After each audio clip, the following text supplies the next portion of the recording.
What were the objectives of the 100 Days Reform and what was achieved? The 100 Days Reform, also known as the Wuxu Reform, which literally translates as Reform of the Wuxu Year, was a failed 103-day period with the objective on national, cultural, political and educational reform that began on the 11th of June and ended on the 22nd of September 1898 during the late Qing dynasty.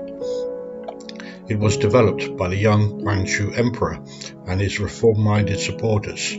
However, following the issuing of the reformative edicts, a coup d'etat known as the Wuxu Coup was perpetrated by a group of powerful conservative opponents to those reforms, led by the Empress Dowager Cixi.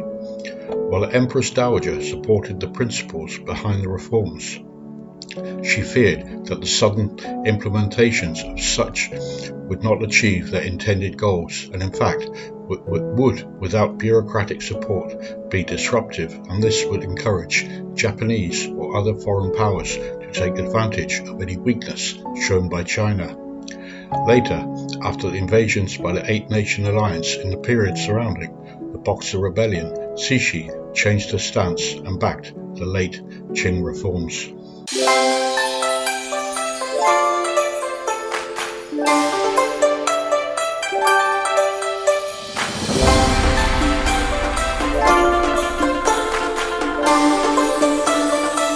The era leading up to the proposed reforms. China had embarked upon an effort to modernize itself through first the self-strengthening movement following the defeats in the First and Second Opium Wars of 1839-42 and 1856-60. The effort focused in providing the armed forces with modern weaponry rather than reforming governance or society. However, the limitations of this approach to modernizing its huge military were starkly exposed during the First Sino-Japanese War of 1894-95, when China was defeated by Meiji Japan, which had itself undertaken comprehensive reforms during that same period. The defeat to Japan led to further unequal treaties as the European powers took advantage of the weakened power of China at that time. Tan Tong, Kang Yuwei, and Liang Qichao witnessed the utter destruction and political problems through issues such as political division, insurrection, opium addiction, and foreign conflicts, which led them to develop influential philosophical systems for creating solutions which included political reform through a new Chinese reformist movement. Members of the Qing government were sufficiently alarmed to permit Kang Yuwei and Liang Qichao to present their proposed reforms to the Guangxu Emperor. With the Emperor's agreement, a group of Kang students were given minor but strategic roles in the capital to assist Kang with his reforms, the goals of which included the abolishment of the traditional exam system, subsequently abolished in 1905, eliminating sinecures, positions that provided little or no work but provided a salary, establishing Peking University as a place where sciences, the liberal arts and the Chinese classics would be available for study, establishing agricultural schools in all provinces and schools and colleges in all provinces and cities, the building of a modern education system including the studying of mathematics and science in preference to focusing mainly on Confucian texts, encouraging imperial family members to study abroad, transitioning to a constitutional monarchy,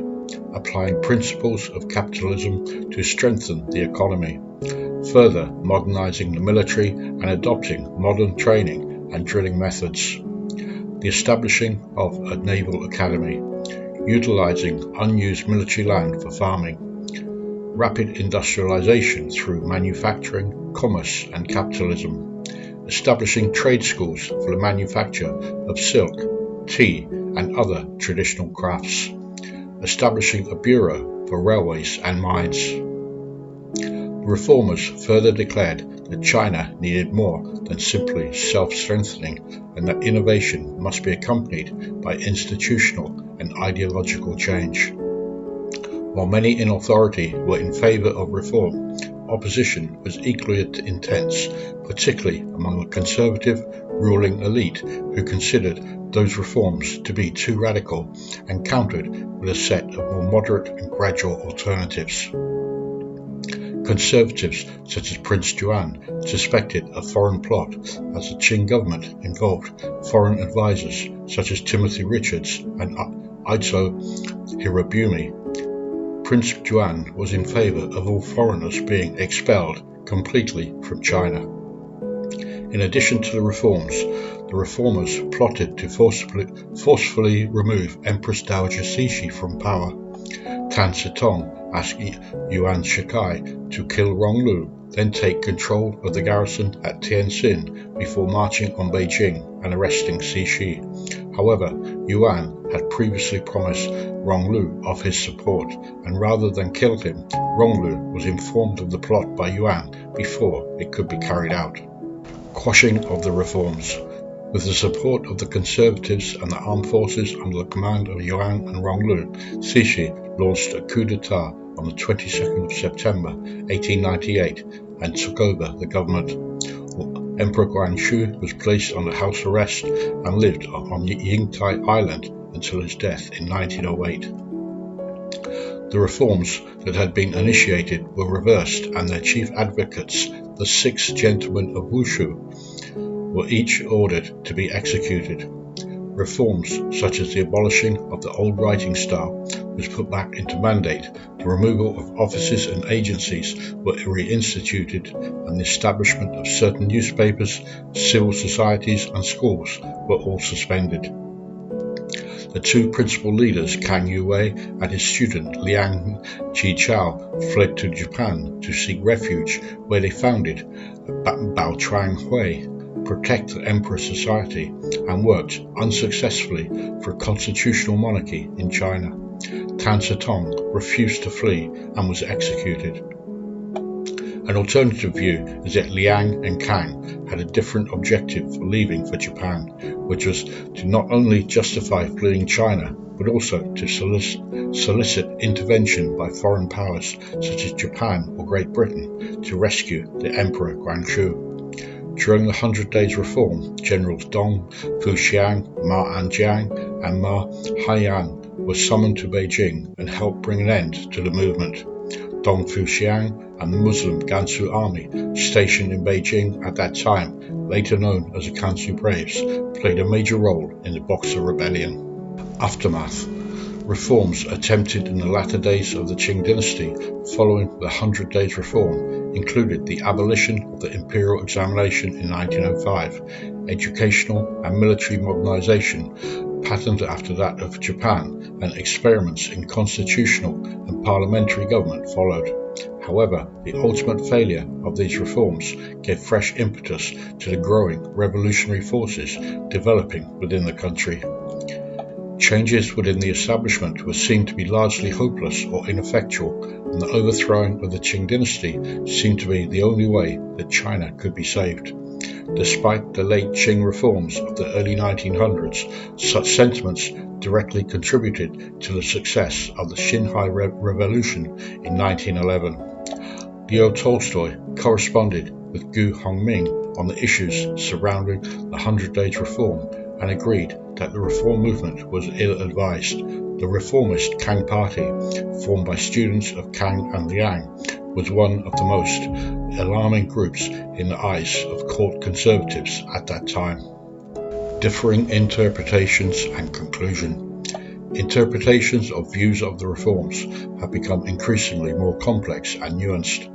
While the traditional view portrayed the reformers as heroes and the conservative elites, particularly the role of Empress Dowager Cixi, as villains, unwilling to reform due to their selfish interests.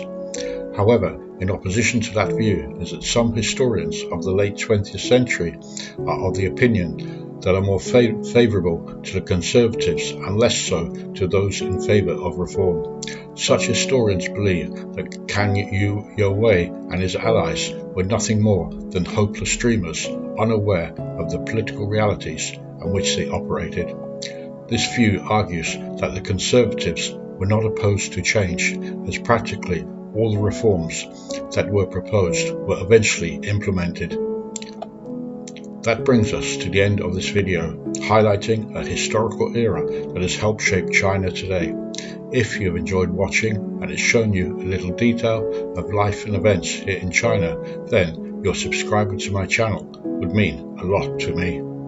Thank you for watching. Make sure you click on the link to the next video, and until the next time, goodbye for now.